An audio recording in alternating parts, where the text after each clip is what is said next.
What's going on? What's up, bro? Not much. How about yourself? What's I'm going on? good. Everything good? Yes, sir. How you holding up and up, man? Man, just taking it day by day. Realistically, I came over here in this, came here about a couple of weeks ago, for the program, and eventually they said that my time was too short, so they kicked me out and they brought me to the GP. That's how I ended up meeting Blue right here. Okay, welcome to the show. Chop it up with Nice, man. All right, all right.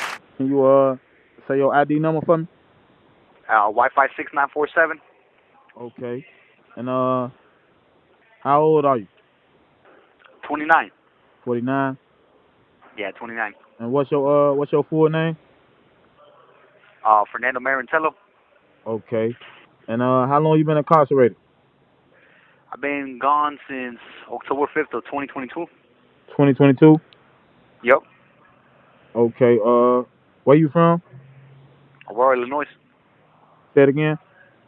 Aurora, Illinois. Okay. Can you describe your neighborhood coming up as a kid? Honestly, it's low middle income class neighborhoods. Honestly, not the best school districts, but comes with a lot of, how can I say this? A lot of BS. It depends what kind of path you choosing in life, but I honestly, realistically, since I was little, I really didn't stay in the streets as much. I was mostly working. Typical Mexican family. I always want to have you working, so I really didn't even get to experience what it is to be outside like that. Right. I really didn't know so I really didn't even know how the streets were until I eventually started getting on my teens. But since I was little, all I could remember is my father always constantly had me working on the field because we do concrete for a living, and I really didn't get to experience that much of me being outside. Okay. But yeah, but like I said, it's the same thing. It's just it's gangs over there, drugs over there. Like I said, it's Aurora. It's the second biggest. I believe Aurora is the second biggest city in Illinois, other than Chicago. Uh huh.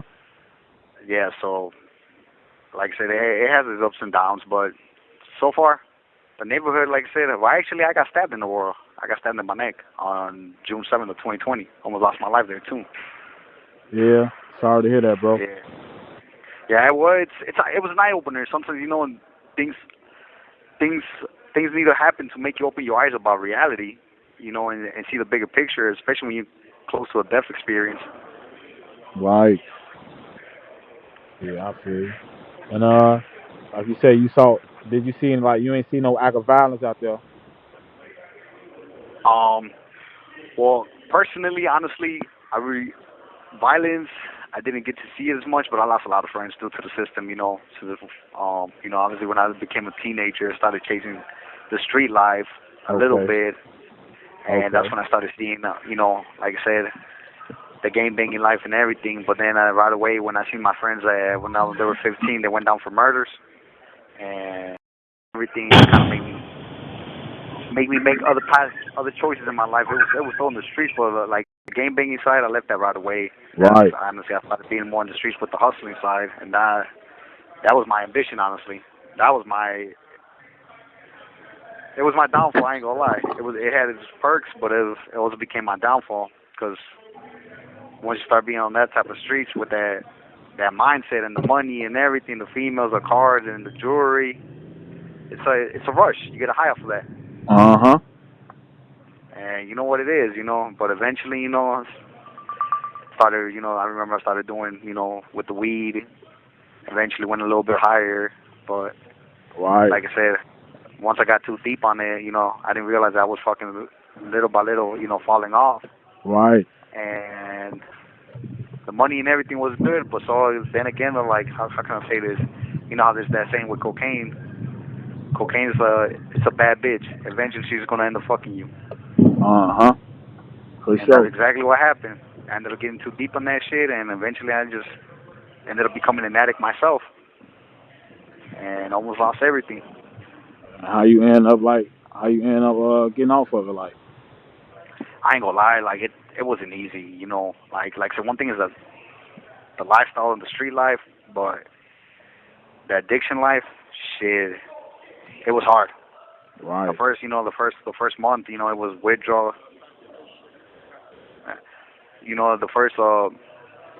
The first months, man, the withdrawals, I started having seizures.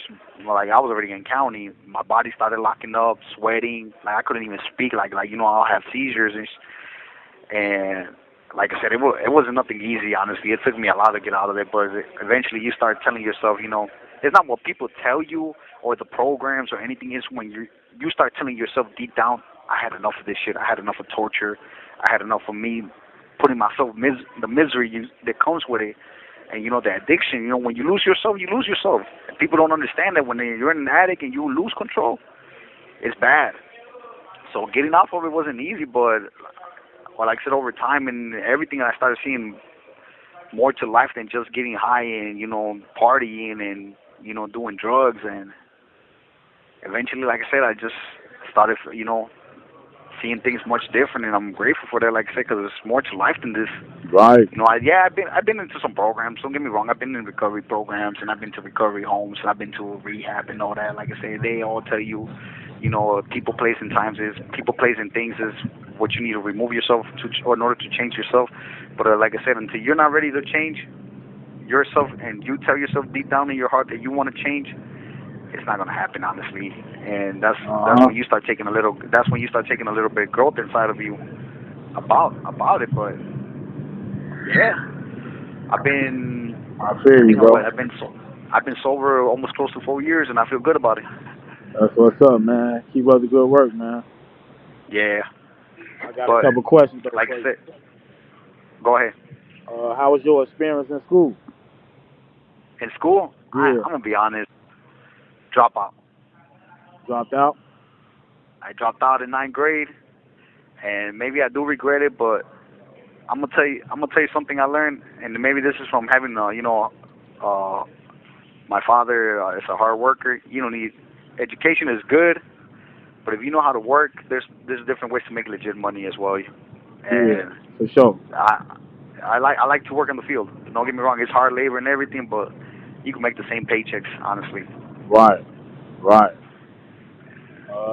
Yeah, like don't get me wrong, that's why I think I enjoy it, because I get the same high and rush as like I was out there in the lifestyle, like I said, pouring concrete and earning a decent living, and then getting that paychecks. It just gave me another high that I was like, I like it. Right.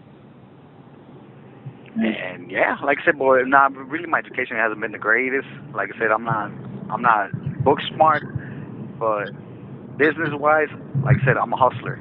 I'm always gonna figure that out, and I'm good at it. Like I said, I left the street hustle and I became a subcontractor, and I'm really good at it, realistically. Right. What are some of the things you want to do when you get out? Wow, man, I get back to work. I'm ready. Eventually, if everything goes good, 4 more months, and I'm ready to get back to work. I got my LLC and everything. Yeah. Yeah, I do concrete equipment rental machines, but I also, like I said, I'm a subcontractor for the family business, and I'm actually a concrete finisher. Right. So what's up, bro? I'm getting ready back to work and start enjoying life. Yeah. What? So if that was something you could tell your younger self, what would that be? Wait, what was that again? If that was something you could tell your younger self, what would that be? Invest in Bitcoin. Invest in Bitcoin. No, honestly, I wish I would have made different choices in my lifestyle. I wish I would have followed my father's footsteps. If I would have followed my father's footsteps from the beginning, I would have been in the situation where I'm at today. Yeah. I wish I would have, listened to when someone tells you you're making big mistakes. I wish I would have listened. So you feel like your father was a good role model? Yeah, I ain't gonna lie. Like, my father's my inspiration. That's good. The man. All I could tell you something, honestly, bro. My father doesn't know how to read and write as well. The man is a businessman and a hard worker. Easily got like $1 million property. Right. And just from learning how to work and investing and saving his money. He still living? Yup, he's still living. Okay. That's what's up, man. Yeah. Like I said, it's just sometimes God puts in certain situations in life, to slow us down and make us see the bigger picture. Because when you're reckless and you just don't care, And then I have 3 kids as well, bro. I didn't realize that everything I was doing, all I was doing was hurting my kids as well. And they're the ones that need me the most. And sometimes we show our love and loyalty to the wrong people, and the people that really need it, we don't even pay attention to them or acknowledge them. And that's what How many kids you got? I got 3 kids, brother. That's what's up. You got boys and girls? 2 boys, 1 girl. I That's got what. my Sophia, my Junior, and my Juan. Named them after my father as well. Okay. You see anything you want to say to him for the phone hang up? Since we're on the interview right now. Yeah, just everybody keep their head up, and God is great, and count your blessings, and take it one day at a time. And trust me, as much as you think your days are bad, it could be worse, and other people are having going through worse situations. So keep your head up and just know, and you can overcome Keep your everything in head life. up too, bro. All right, brother. Love. Love.